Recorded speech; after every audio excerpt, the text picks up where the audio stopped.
अब यहाँ पर आईटी स्पेस की तरफ पढ़ लेते हैं। आज के बाजार में हमने आईटी स्पेस में इतना ज्यादा प्रेशर बनते हुए देखा। अभी अगर हम देखें 28,448 के लेवल पर निफ्टी आईटी कामकाज करता हुआ नजर आ रहा है 1.25% की डाउनसाइड के साथ में। 361 पॉइंट की गिरावट आईटी में देखने को मिल रही है। सर, आईटी लगातार लंबे समय से एक पेन के दायरे में है, ये सारा पेन झेल रहा है। बीच बीच में आपने देखा कुछ स्टॉक्स की अगर हम बात करें तो वहां पर कुछ मूव आता हुआ नजर भी आया था। ओवरऑल स्ट्रक्चर अगर हम देखें आईटी का, तो ये पेन और कितना लंबा चलने वाला है?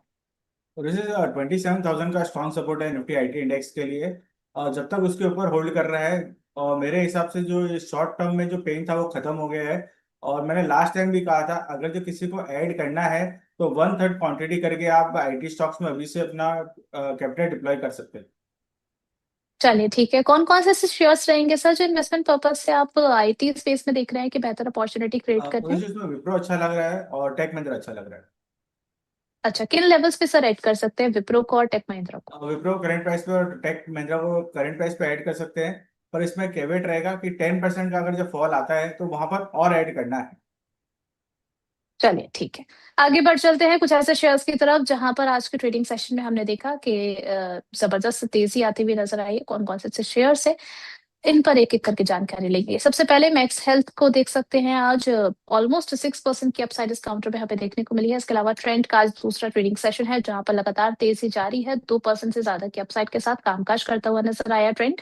इंडिगो की बात करें तो इंडिगो का चार्ट स्ट्रक्चर भी लास्ट के सेशन से काफी पॉजिटिव इंडिकेशन दे रहा है। 2% की तेजी यहाँ पर भी आज बनती हुई नजर आ रही है। एनटीपीसी की बात करें तो 1.9% की अपसाइड के साथ एनटीपीसी भी कामकाज करता हुआ नजर आया, टॉप गेनर्स की लिस्ट में शामिल है। बीईएल की बात करें, यहाँ पर भी 1.5% से ज्यादा की अपसाइड हमें देखने को मिल रही है। सबसे पहले शुरुआत कर लेते हैं मैक्स हेल्थ की तरफ से। सर, जिस तरीके की आज यहाँ पर अपसाइड हमें देखने को मिली है, ऑलमोस्ट 6% की अपसाइड मैक्स हेल्थ के अंदर हमें देखने को मिल रही है। चार्ट स्ट्रक्चर कैसा लग रहा है इस काउंटर का आपको? और वैसे जो नीचे से रैली अच्छी खासी हो चुकी है स्टॉक में, ऑलमोस्ट 100-150 रुपया बढ़ हम्म। चुका है लास्ट 3-4 दिन में। पर आज जिस हिसाब से ब्रेकआउट हुआ है और ज्यादा स्ट्रेंथ लग रही है। अगर जो कल के दिन में 1095 के ऊपर में ट्रेड करता है तो उसमें फ्रेश ब्रेकआउट आ जाएगा। किसी को ऐड करना है 1070 के या 60 के स्टॉप लॉस लाके ऐड किया जा सकता है कल भी। और जो हम्म। टारगेट रहेंगे 1120, 1150, 1200 के रहेंगे। चलिए ठीक है। आगे हम देख लेते हैं ट्रेंड को। ट्रेंड का जो दूसरा, जैसे कि हमने पहले भी मेंशन किया, लगातार एक हफ्ते में इससे जबरदस्त तेजी दिखाई है। 14.77% ऑलमोस्ट अच्छी खासी 15% की अपसाइड इसमें देखने को मिल रही है ट्रेंड के अंदर। और आज भी अगर देखें तो 2.30% की अपसाइड के साथ 3174 के लेवल पर कामकाज करता हुआ नजर आ रहा है ट्रेंड। सर, करंट लेवल से क्या अभी भी कोई अपॉर्चुनिटी एंट्री के लिए, या फिर अभी जिनके पास ऑलरेडी एग्जिस्टिंग पोजीशन है ट्रेंड के अंदर वो ही इस रैली को जो है वो राइड करें? उसे ट्रेंड काफी बुलिश लग रहा है। पर रैली काफी स्ट्रांग हो चुकी है, एक अपने को डिप चाहिए। 3000 हम्म। के पास में ट्रेंड आता है 1-2 दिन में। वहां पे लॉन्ग इनिशिएट करेंगे, स्टॉप लॉस लगाना है 2800 का। टारगेट रहेंगे 3200, 3500 और 4000 के। इसमें एक चलिए नया ठीक है। रैली स्टार्ट हो रही है, नया ट्रेंड। ट्रेंड में असली ट्रेंड चालू हो रहा है नया अपसाइड का। हम्म। चलिए, तो इस ट्रेंड को जो है बिल्कुल समझ करके आगे बढ़ना है। अब यहाँ पर रफ्तार जो है वो इंडिगो ने भी अच्छी खासी पकड़ ली है। अगर हम देखें तो लगातार कई ट्रेडिंग सेशन से सर, चंद्र सर आपके साथ भी हमने इस काउंटर को कई बार डिस्कस किया है। अच्छी खासी तेजी बनती हुई नजर आई। बीच बीच में हमने देखा कि एक आध दिन ही ऐसा रहा है मेरे ख्याल से जहां पर कुछ गिरावट हम लोगों ने विटनेस की है। इंडिगो के अंदर 5002 के लेवल पर कामकाज कर रहा है। ऑलमोस्ट 2.5% की यहाँ पर अपसाइड देखने को मिल रही है। हाई लगाया था 5003 का। क्या लॉन्ग टर्म परस्पेक्टिव से इंडिगो के चार्ट्स क्या इंडिकेशन दे रहे हैं सर? क्या टारगेट्स देख रहे हैं आप? तो वैसे मैं लास्ट टाइम आपके शो पे आया था, तब मैंने कहा था कि क्रूड ऑयल में जो स्टॉक क्रूड ऑयल करेक्शन हो रहा है उससे सबसे ज्यादा हम्म। फायदा इंडिगो को होगा। और इंडिगो 4400 के आसपास चल रहा था। मैंने वहाँ लॉन्ग इनिशिएट करने कहा था, अभी वो 5000 पर है। एक अभी के लिए एक छोटा सा रेजिस्टेंस है 5200 का। वो निकलने के बाद में इसमें वापस नई रैली स्टार्ट होगी जो इसको 5800 से 6000 के जोन पे ले जाएगी। चलिए ठीक है। आगे बढ़ लेते हैं। और कौन से ऐसे शेयर्स थे जहां पर हमें बढ़त आती भी नजर आई है इंडिगो के अलावा, और वहां पर क्या कुछ स्ट्रेटेजी बनती हुई नजर आ रही है? एक बार फिर से जरा लिस्ट लेकर के आइए। इंडिगो के अलावा एनटीपीसी में भी आज हमें बढ़त देखने को मिली है। सर, एनटीपीसी में क्या किया जाए? क्या लेवल्स यहाँ पर देख रहे हैं आप? वैसे एनटीपीसी में ऊपर से अच्छा खासा 400 से करेक्शन आया था और वो नीचे में 350 के पास गया था। हम्म। और वहां से इसमें रैली आ रही है। और तो मेरे हम्म। हिसाब से एक बार का जो उसका डाउन साइड था वो खत्म हो चुका है और अच्छे सपोर्ट से बाउंस कर रहा है। करंट प्राइस पे भी किसी को ऐड करना है ऐड कर सकते हैं। 345 का स्टॉप लॉस ला के टारगेट रहेंगे 375 से लेके 390 के। चलिए ठीक है, आगे अगर हम देखें बीईएल को, भारत इलेक्ट्रॉनिक्स लिमिटेड, दो 427 के लेवल पर ट्रेड हो रहा है। अगर 5 दिन का इसका भी अगर हम डेटा देखते हैं तो almost about to touch 5% upside यहाँ पर हमें देखने को मिल रहा है। आज भी अगर हम देखें तो इस पे 1.5% से ज्यादा की तेजी बनती हुई नजर आ रही है बीईएल में। सर, बीईएल को लेकर के आपका व्यू क्या रहेगा? क्या शॉर्ट टर्म में कोई ट्रेड यहाँ पर लिया जा सकता है? वैसे बीएल भी बुलिश लग रहा है। 430 के ऊपर में एंट्री करनी है।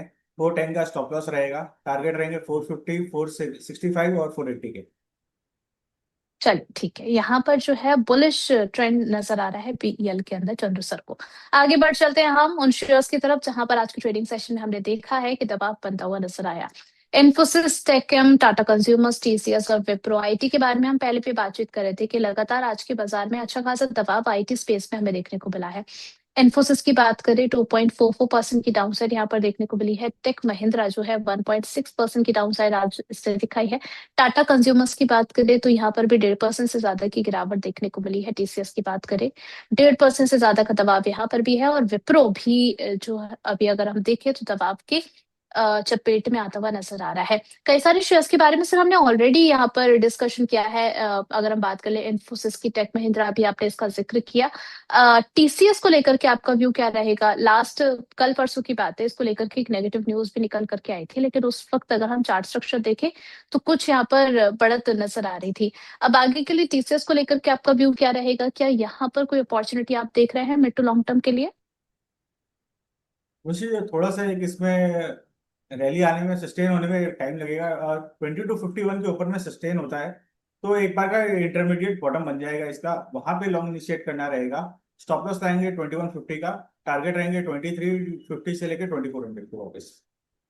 2400 तक के टारगेट्स। चलिए ठीक है, यहाँ पर आज हम बात कर लेते टाटा कंज्यूमर्स के बारे में भी। 1.37% की डाउनसाइड के साथ 1109 के लेवल पर कामकाज करता हुआ नजर आ रहा है। कंपनी फंडामेंटली सर आपको कैसे लगती है? जो कुछ भी इनके प्रोडक्ट्स आते हैं, क्या आप अपने घर में इस्तेमाल कर रहे हैं? क्या आप लेकर के आ रहे हैं इनके जितने भी अ, दाल चावल चीनी है? और चार्ट पर कैसा लग रहा है? वैसे प्रोडक्ट तो यूज नहीं कर रहे हैं शायद। अब स्टॉक प्राइस अगर जो देखें तो 1135 का अच्छा रेजिस्टेंस है, वहीं से स्टॉक गिरा है। एग्रेसिव ट्रेडर है कोई तो 1135 का स्टॉप लॉस लाके शॉर्ट कर सकते हैं। टारगेट रहेंगे 1080 से लेके 1050 के। चलिए ठीक है, आगे बढ़ चलते हैं। चंद्र सर, आपकी तरफ से कोई ऐसे स्टॉक्स रहेंगे जहां पर कुछ अपडेट शेयर करनी हो, या फिर कोई ऐसा ट्रेड कॉल जो आपकी तरफ से आज रहेगा? तो वैसे मैंने एक स्टॉक रिकमेंड किया था, Goldiam international. Hmm. Goldiam international. जी। उसका कोलियम लास्ट इंटरनेशनल की टारगेट, बात करें। जी। वैसे उसका लास्ट टारगेट 500 के थे और ऑल टारगेट हिट हो चुके हैं आज। तो किसी का पोजीशन है तो पूरी प्रॉफिट बुक कर सकते हैं। ओके, अभी अगर हम देखें कोलियम इंटरनेशनल 487 पर चल रहा है। 2.50 की आज इसमें डाउनसाइड देखने को मिल रही है। ये जो टारगेट्स दिए गए थे, अगर इसको कोई अकॉर्डिंगली फॉलो करके चल रहा है, अपडेट आप लोग के साथ शेयर कर दी गई है। सर, अगर हम बात करें आने वाले ट्रेंड की कोलियम इंटरनेशनल के लिए, क्या अभी भी कोई अपॉर्चुनिटी है या फिर अपना प्रॉफिट लेकर के एग्जिट कर लिया जाए? दूसरी वैसे किसी ऐसा स्टॉक ट्रेंड रहेगा बुलिश लग जिसमें रहा मौके है, तक? पर नई एंट्री अगर जो किसी को करनी है तो 520 के ऊपर ही करनी है। फिलहाल फाइव इसका ट्वेंटी के? प्रॉफिट बुक करने में ज्यादा बेटर रहेगा। बाजार भी रुक रहा है तो शायद लोअर लेवल पे मिलेगा वापस 440 पर, तो शायद नई एंट्री नेक्स्ट वीक में वापस प्लान करेंगे। चलिए ठीक है, नेक्स्ट यहाँ पर आप नहीं आ रहे थे बीच में आपके लिए, लेकिन एक सवाल जरूर आया था केएसपी लिमिटेड को लेकर के। जहां तक मुझे ध्यान है, केएसपी लिमिटेड जो है 880 पर अभी चल रहा है। 1.20% के अपसाइड के साथ में आपके ही बकेट में रहा है सर ये नाम। आगे के लिए क्या किया जाए? हाँ बस ये मेरा मेरा रिकमेंडेशन था। इसमें फर्स्ट टारगेट हिट हो चुका है, अभी भी स्टॉक बुलिश लग रहा है। किसी को रखना है तो 920 और 950 के टारगेट के लिए इंटैक्ट में बने बने रहे इसमें। चलिए ठीक है, इसके अलावा सर और कोई ऐसा स्टॉक जिसमें अभी हम जिसको अभी हम वॉच लिस्ट में ऐड करके चल मुझे एक सकते स्टॉक हैं? मैंने और रिकमेंड किया था केएसबी के साथ में, कैनफिन हो। कैन फिन होम। जी, कैनफिन होम्स की अगर हम बात करें 882 पर चल रहा है। अच्छा, जब हमने बात करी थी तो कैनफिन होम्स और केएसपी लिमिटेड पीएसपी एक ही दोनों दिन में दिखे ही थे, एक ही दिन। एक ही दिन के थे, और एक ही साथ इसमें जो है अपसाइड हमें देखने को मिली थी।